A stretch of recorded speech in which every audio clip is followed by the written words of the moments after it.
राधे राधे। जोहार दोस्तों। स्वागत है आप सभी का आपका अपना यूट्यूब चैनल परमानंद महतो सर में। आज हम लोग झारखंड एकेडमिक काउंसिल के द्वारा 2019 वर्ष में जारी गणित विषय के लिए क्लास 8 के लिए सेट 5 का सॉल्यूशन लाया है। सेट 5 क्लास 8 और मैथ विषय के लिए सॉल्यूशन लाया हूं। ये 2019 में जारी किया गया था। 2023 8वीं बोर्ड झारखंड राज्य के लिए जो मैथ में सवाल पूछे जाएंगे वो 50 पूछे जाएंगे। कितने पूछे जाएंगे? 50 सवाल पूछे जाएंगे। ऑब्जेक्टिव टाइप के रहेंगे और मार्कशीट पे आपको आंसर देना है। तो पहला सवाल पे चलते हैं। दो परमेय संख्या के बीच में दो परमेय संख्या के बीच में कितनी परमेय संख्या होगी? दो परमेय संख्या के बीच में कितने परमेय संख्या होगी? तो आपका दो परमेय संख्या के बीच में आपका अनंत परमेय संख्या होती है। कितनी होती है? अनंत, अपरिमित। तो डी नंबर आंसर सही होगा। अनंत, अनेक। सही आंसर क्या हो जाएगा? अपरिमित, अनेक। आपका डी नंबर सही आंसर होगा। क्या आंसर सही होगा? D number. आपका सही आंसर ये डी नंबर रहेगा। आपका सही आंसर।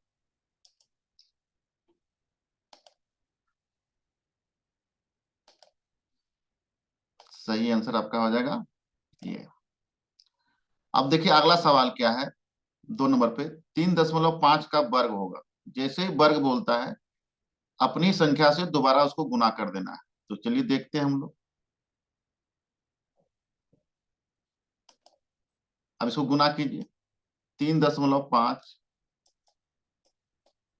को कितना बार से गुना करेंगे? 2 बार गुना करेंगे। अपनी ही बार, अपनी ही संख्या से 3.5 जैसे वर्ग बोलता है। अब इसको दशमलव हटा दीजिए तो नीचे 10 हो जाएगा। इसको सॉल्व कीजिएगा तो आपका आ जाएगा 1225/100। 1225/100।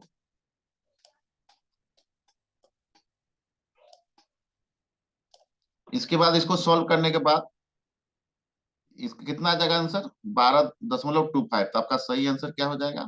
ए नंबर। 3.5 का वर्ग होगा 12.25। अब अगले सवाल पे हम लोग चलते हैं। इनमें से कौन पूर्ण घन संख्या नहीं है? पूर्ण घन संख्या मतलब जिसका घनमूल निकल जाए, वैसी संख्या जिसका घनमूल निकल जाए वो पूर्ण घन संख्या कहलाती है। यहाँ सवाल क्या पूछ रहा है कि नहीं है, क्या है? इनमें से कौन पूर्ण घन संख्या नहीं है? तो आप देखिए 10,000 का 1,000 का घनमूल कितना होता है? 10 होता है। तो ये पूर्ण घन संख्या हो गया। 125 का घनमूल कितना होता है? 5 होता है। इसका मतलब ये भी पूर्ण घन संख्या है। 27 का क्या होता है? 3 होता है घनमूल। तो ये भी घन थी है। लेकिन 63 का घनमूल नहीं निकलता है, इसलिए पूर्ण घन संख्या नहीं है। तो 3 नंबर का सही आंसर हो जाएगा सी नंबर। क्या हो जाएगा? C number. चलिए अब अगले सवाल पर हम लोग चलते हैं। 2 का पावर 0 प्लस 3 का पावर 0 को सरल करने पर प्राप्त होगा। तो देखिए हम लोग जानते हैं x का पावर 0 रहने पर उसका वैल्यू कितना हो जाता है? 1। तो यहाँ 2 का पावर 0 है, इसका वैल्यू कितना हो गया? 1। 3 का पावर 0 है, उसका वैल्यू कितना हो गया? 1। अब दोनों को जोड़ दीजिए तो कितना हो गया? 1 + 1, 1 + 1 2। तो सही आंसर आपका क्या हो जाएगा? D number. क्या हो जाएगा? D number. किसी भी संख्या का पावर 0 लग जाए, उसका पावर 0 हो जाए तो उसका वैल्यू कितना हो जाता है? 1, 1 हो जाता है। इसके हिसाब से आपका सही आंसर डी हो गया। अब देखिए इस प्रकार का सवाल में PQ गुना 6 बराबर बट्टा दिया हुआ है। सॉल्व करके 468 लाया है। तो इसमें P तथा Q का मान करना है। इसमें क्या करना है? आप ऐसा संख्या चूज कीजिए Q में जो 8 आया 6 गुना करने पे। तो 8 का 6 को किसी संख्या से गुना करने पर उसका इकाई 8 आए तो वो 8 होता है। तो Q बराबर कितना हो गया आपका? 8। अब देखिए 8 छक 48, 8 छक 48। तो यहाँ पे 8 आ गया, हाथ में कितना हो गया? 4। अब इसमें क्या करना है कि इसमें p को क्या रखेंगे, जो यहाँ पे 4 जोड़ने के बाद 46 आएगा, तो 4 माइनस करते हैं तो कितना 42। तो 42 कितना का टेबल में आता है, 6 में 7 का, यानी कि p बराबर 7 और q बराबर 8। p बराबर कितना हो जाएगा 7 और q बराबर 8। इसमें आप ट्रायल ट्रायल बेसिस से कर सकते हैं, या एक रखते हैं तो 6 के 6 तो एक नहीं हुआ, 2 रखते हैं 6 दूना 12 ये भी नहीं होगा, 6 तिया 18, 3 में भी आता है तो 18, लेकिन जब एक रखते हैं इसमें पुटअप करते हैं p में कोई संख्या तो ये सॉल्व नहीं होता है। तो इसको आप 4 भी रख सकते हैं तो 24 इकाई 4 नहीं आ रहा है, 5 भी रख सकते हैं नहीं आ रहा है, 6 भी नहीं इकाई 8 नहीं आ रहा है, तो इसके हिसाब से आपका क्या हो जाएगा p बराबर 7 और 8 q बराबर 8। संख्या को पुटअप करके रखिए, गुना कीजिए, ऑप्शन से भी कर सकते हैं। अगर क्यू 3 रखते हैं तो नहीं आता, 7 रखते हैं तो भी नहीं आता, 7 रखते हैं क्यू तो नहीं होता, तो ऑप्शन से भी आप आंसर मार सकते हैं या एक एक करके पुटअप करके मार सकते हैं। तो सही आंसर क्या हो गया बी नंबर। अब देखिए एक्स स्क्वायर माइनस 1 में से 1 माइनस एक्स और घटाने पर प्राप्त होगा। इस तरह का सॉल्व करने के लिए सबसे पहले दोनों व्यंजक को आप ब्रैकेट में रखिए। किस में रखिए ब्रैकेट में। चलिए ब्रैकेट में पर रख देते हैं। अब दोनों के बीच में क्या करने बोल रहा है, देखिए घटाने बोल रहा है, तो दोनों व्यंजक के बीच में हम क्या घटाव का चिन्ह दे देंगे, क्या कर देंगे घटाव का चिन्ह दे देंगे। अब इसको सॉल्व कीजिए, ब्रैकेट खोलिए, x square same to same हो जाएगा ये। अब यहाँ पे ध्यान दीजिए ये माइनस है और ये प्लस है, एक तो माइनस गुना प्लस, तो -1 गुना करने पर माइनस को प्लस से गुना -1 होता है। अब देखिए माइनस गुना माइनस प्लस होता है, तो यहाँ हो जाएगा प्लस एक्स स्क्वायर, ये हो गया। अब देखिए समान पदों को जोड़ेंगे, एक्स स्क्वायर 2x स्क्वायर, जोड़ने पर 2x हो जाएगा, और -1 जोड़ के कितना आ जाएगा -2 हो जाएगा।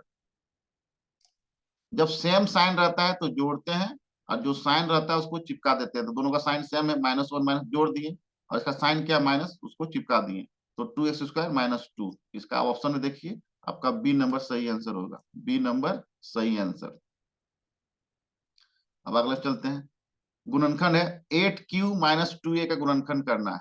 गुणनखंड मतलब कॉमन क्या निकलता है उसको अलग करना है पहले। तो देखिए यहाँ पे सॉल्व करते हैं, 8aq माइनस 2a, देखिए दोनों में कॉमन 2a है, तो सबसे पहले 2a कॉमन निकाल लिए, 2a कॉमन निकाले तो यहाँ कितना बच गया 4a स्क्वायर, यहाँ कितना बच गया 4a स्क्वायर, और यहाँ पे बच गया 1। अब देखिए 2a कॉमन लिए, अब इसको मंझली कोष्टक में रखते हैं, अब 4a स्क्वायर क्या हो जाएगा 2a का होल स्क्वायर, 2a का होल स्क्वायर, और 1 क्या हो जाएगा 1 का स्क्वायर, मंझली कोष्टक बंद कर दिए। अब देखिए 2a हो गया, अब ये फॉर्मूला आ गया a square minus B square, तो क्या होता है a प्लस बी, तो 2a प्लस 1,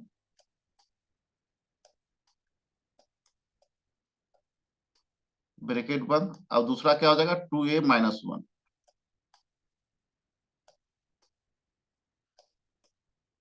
ब्रैकेट बंद कर दे। ये किससे बनेगा, इस फॉर्मूला के हिसाब से बनेगा, a square minus B square बराबर क्या होता है a प्लस बी, एक बार दोनों को जोड़ेंगे एक बार घटाएंगे a माइनस बी। इस सूत्र के हिसाब से इसको गुणनखंड किए। सबसे पहले क्या किए 2a दोनों में कॉमन था, 2a कॉमन ले लिए, बचा क्या 4a square minus 1, 4a square 2a का होल स्क्वायर है, फिर 1 क्या 1 का स्क्वायर है। अभी फॉर्मूला के हिसाब से इसको निकाल दिए। ऑप्शन में देखिए सही आंसर आपका ए नंबर, सही आंसर क्या हो गया ए नंबर। 2a ब्रैकेट के अंदर 2a प्लस 1, फिर ब्रैकेट बंद, फिर 2a माइनस 1 ब्रैकेट बंद। अब देखिए अगला सवाल।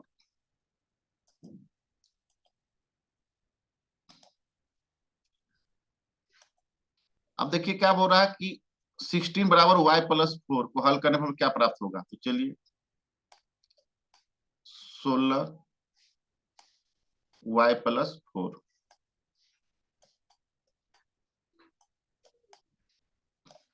अब देखिए 4 को इधर ले जाएंगे तो क्या हो जाएगा, माइनस हो जाएगा। प्लस रहेगा तो माइनस, माइनस रहेगा तो प्लस। तो यहाँ पे प्लस है तो क्या हो जाएगा, माइनस बराबर वाई। वाई को जे को तरफ तो क्या हो जाएगा, वाई बराबर, घटा दीजिए, 16 में 4 गया तो कितना आ गया, 12। तो आपका आंसर ए में है। तो वाई बराबर क्या हो जाएगा आपका, 16। वाई बराबर क्या हो गया, 16। ए नंबर 8 का ए आंसर हो गया, 12। अब देखिए अगले सवाल पे चलते हैं हम लोग। -3m को ब्रैकेट के अंदर -m² +2n से गुना करना है। तो चलिए पहले -3m को लिखें, इसको गुना करने का तो ब्रैकेट में रख दीजिए, -m²। चलिए इसको पहले गुना का चिन्ह दे देते हैं, गुना, इसको ब्रैकेट में रखिए, -m²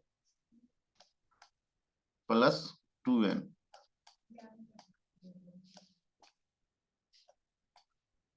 अब देखिए क्या हो जाएगा, माइनस है और यहाँ भी गुना में माइनस है, तो माइनस माइनस क्या हो गया, प्लस। और ये +3 और m को m² से गुना करेंगे तो आ जाएगा m³। क्या आ जाएगा, m³। माइनस को प्लस से गुना करेंगे तो क्या हो जाएगा, माइनस। और दोनों असमान पद है तो 3 दूना 6, ये 3 दूना 6 हो गया। और ये m और n असमान पद है तो m × n हो जाएगा। अब मिलाइए, इस कहाँ पे है आपका, देखिए बी नंबर में है। तो सही आंसर क्या हो गया आपका, बी नंबर। 9 का आंसर बी नंबर। अब अगले सवाल पे चलते हैं। -32x4 divided by 8x², -32x4 divided by 8x² का मान ज्ञात करना है। तो चलिए तो सबसे पहले लिख दिए -32x4 और यहाँ पे हो गया 8x²। तो 8 चौका 32 हो जाएगा, ये तो कट गया, आपका 4 आ गया। और यहाँ पे x² है, x² को x4 से काटेंगे तो x² से कटेगा, किससे कटेगा, x² से। ये कट गया तो बच गया क्या आपका, -4x² बच गया। क्या बच गया, -4x²। तो ऑप्शन में देखिए कहाँ है, ए नंबर पे है। तो आपका सही आंसर क्या हो गया, -4x²। अब अगला सवाल पे चलते हैं। मंगल एक संख्या p सोचता है, उसमें 5 घटाकर परिणाम को 8 से गुना करता है। अब जो परिणाम मिलता है वह सोची गई संख्या का तिगुनी है। इस समस्या के हल के लिए समीकरण का रूप नहीं होगा। यहाँ पे ध्यान देना है, क्या बोल रहा है, नहीं होगा।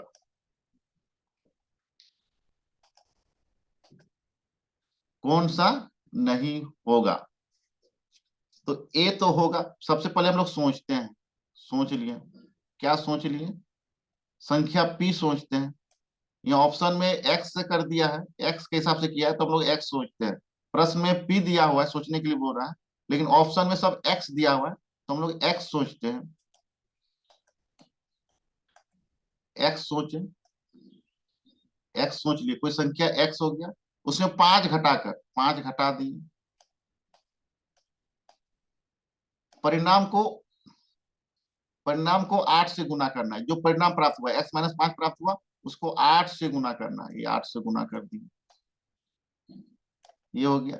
अब क्या बोल रहा है, जो अब जो परिणाम प्राप्त हुआ वो सोची गई संख्या का तिगुनी है, यानी बराबर 3x। क्या हो गया, 3x, ये हो गया। तो ये पहला तो सही है कि ये आंसर नहीं होगा, क्योंकि यही देखिए आ रहा है मेरा। उसके बाद देखिए 3 को यहां लेते आया है, ये भी a और c नहीं होगा। देखिए 3 को यहाँ पे लेते आया, इसका तो गुना करके भी आएगा, तो आपका सही आंसर ये होगा, नहीं होगा, क्योंकि यहाँ परिणाम से गुना करने बोल रहा है, लेकिन यहाँ 5 से गुना किया है। यहाँ क्या किससे गुना किया है? 5 से गुना किया है। तो ध्यान दीजिएगा, क्वेश्चन में क्या पूछ रहा है? नहीं, समीकरण नहीं होगा तो बी नंबर सही होगा, क्योंकि एक नंबर होगा, क्योंकि एक नंबर देखो सेम टू सेम मिल रहा है, यहाँ पे यहाँ मिल रहा है। अब 3 को यहाँ लेते आए, देखिए यहाँ पे इसको गौर कीजिए, यहाँ पे यहाँ का जो 3 था यहाँ पे लेते आया, तो वो भी सेम हो गया। अब इसको गुना कर दिया, 8x बराबर 8, 5 अट्ठे 40 और 3x, ये तीनों आंसर सही है। नहीं रहता तब ये तीनों सही होता, लेकिन ये प्रश्न है कि नहीं है, तो बी नंबर आंसर आपका सही होगा। आपका बी नंबर सही है, ये समीकरण गलत है। एक दुकानदार द्वारा स्वेटर पर 20% बट्टा दिया जा रहा है, इस आधार पर कौन सा कथन सही होगा? बट्टा जब मिलता है, जो बट्टा कोई दुकानदार हम लोग को देता है, वो किस पे देता है? अंकित मूल्य पे देता है। किस पे देता है? अंकित मूल्य पे देता है, इसलिए अंकित मूल्य में से 20% घटेगा। सी नंबर 12 का सी आंसर होगा।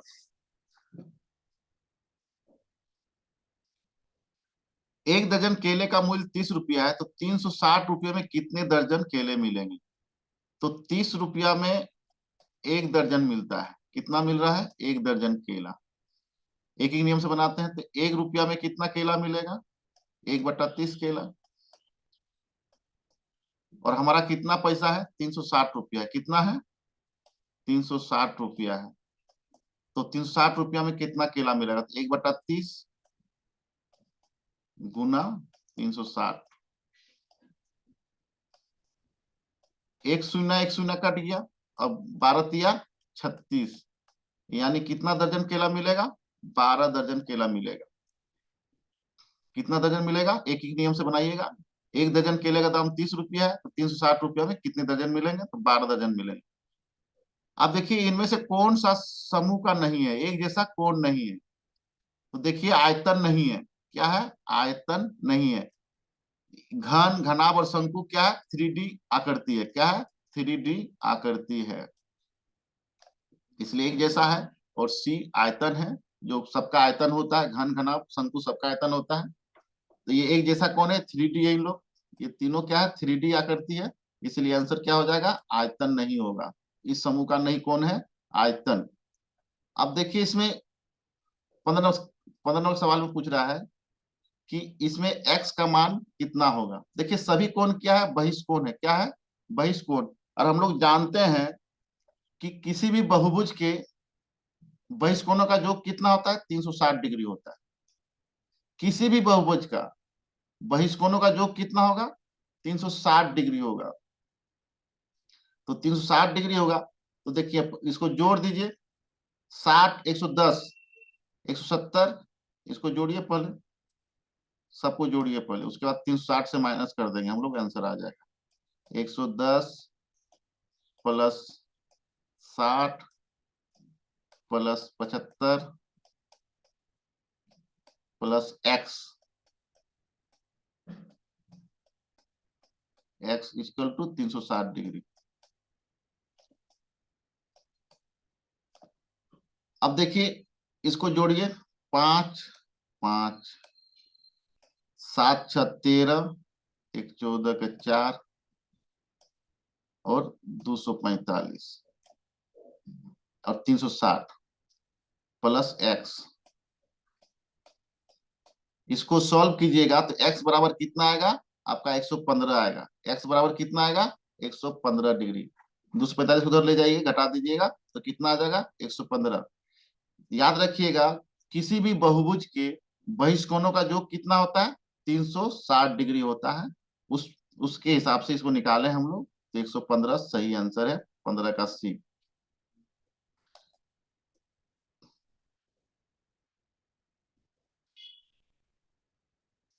अब देखिए इस चित्र को देखिए, एक घर का बना हुआ है। चित्र 1 में क्या है? फिगर फिगर 2 में, चित्र 1 में क्या है आपका? घर का बना हुआ है। और चित्र 2 में क्या है आपका? उसका एक दृश्य दिया है। तो चित्र 2 घर के चित्र 1 का किधर से लिया गया? चित्र 2 जो है घर का किधर से लिया गया, ऊपर से लिया गया चित्र। क्या देखिए, एक ऊपर से देखिएगा तो ये चीज दिखेगा और ये चीज दिखेगा इधर, तो ये वाला क्या हो जाएगा आपका, ऊपर से चित्र लिया गया। 16 का आंसर क्या हो जाएगा, डी, ऊपर से चित्र लिया गया। चार बच्चियों ने समांतर चतुर्भुज ए बी सी डी बनाया, जिसमें ए बी बराबर 4 सेंटीमीटर, बी सी बराबर 6 सेंटीमीटर तथा कोण बी बराबर 60 डिग्री है। इनमें से कौन गलत है? तो अब ध्यान दीजिए कि कौन कौन गलत किया है। देखिए सबसे पहले 60 डिग्री खोजते हैं, कौन बी में कहाँ है। देखिए ये तो है बी 60 डिग्री, यहाँ भी 60 डिग्री, यहाँ भी 60 डिग्री बी में। देखिए ये 60 डिग्री इधर होना चाहिए, ये 60 डिग्री किधर होना चाहिए था, इधर होना चाहिए था, लेकिन 60 डिग्री किधर बना दी है बच्ची ने, इधर बना दी है। तो ये आपका गलत आकृति बना है। इसके हिसाब से कौन सा गलत है, ये सही आंसर क्या हो जाएगा आपका, डी नंबर, 17 का आंसर डी। दिए गए चित्र के अनुसार एक आयताकार मैदान के छायांकित आयताकार भाग में फूल लगाया गया है। चित्र में दिए गए माप के आधार पर फूल से नहीं लगे भाग का क्षेत्रफल ज्ञात करना है। तो इसमें क्या करना है, बड़े आकृति का क्षेत्रफल निकालिए और छोटे आयत का माइनस कर दीजिए। तो बड़े आकृति का क्षेत्रफल कितना हो जाएगा, 12 अट्ठे 96, लंबाई गुना चौड़ाई होता है। आयत का क्षेत्रफल बराबर क्या होता है, लंबाई गुना चौड़ाई, लंबाई गुना चौड़ाई। अब छोटा क्या हो जाएगा, माइनस करना है, 5 तिया 15, तो सही आंसर हो जाएगा D, 81 metre square. 81 square metre में फूल लगा हुआ नहीं है। वर्ग अंतराल 20-40 का वर्ग चिन्ह, वर्ग चिन्ह बराबर क्या होता है, ऊपरी सीमा प्लस निम्न सीमा बट्टा 2। तो ऊपरी सीमा कितना है आपका 40, निम्न सीमा कितना है 20 बट्टा 2, तो क्या हो जाएगा 60 बट्टा 2। सॉल्व कीजिएगा, ये कितना आ गया आपका 30 आ गया। कितना आ गया, तो सही आंसर आपका क्या हो गया, 30 हो गया।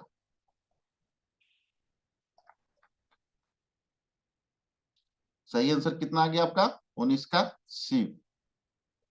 वर्ग चिन्ह निकालने का सूत्र क्या है, ऊपरी सीमा प्लस निम्न सीमा बट्टा 2। ऊपरी सीमा 40 है, 20 में जोड़ दिए, 40 20 60 हो गया, 60 को 2 से भाग दिए, 30 आ गया। तो आपका सही आंसर क्या हो गया, सी। एक बिंदु का निर्देशांक 0 0 है, ये लेखा चित्र ग्राफ पर कहाँ स्थित है। तो कहाँ पे स्थित होता है, मूल बिंदु। मूल बिंदु का निर्देशांक क्या होता है, 0, 0 होता है। बहुत बहुत धन्यवाद।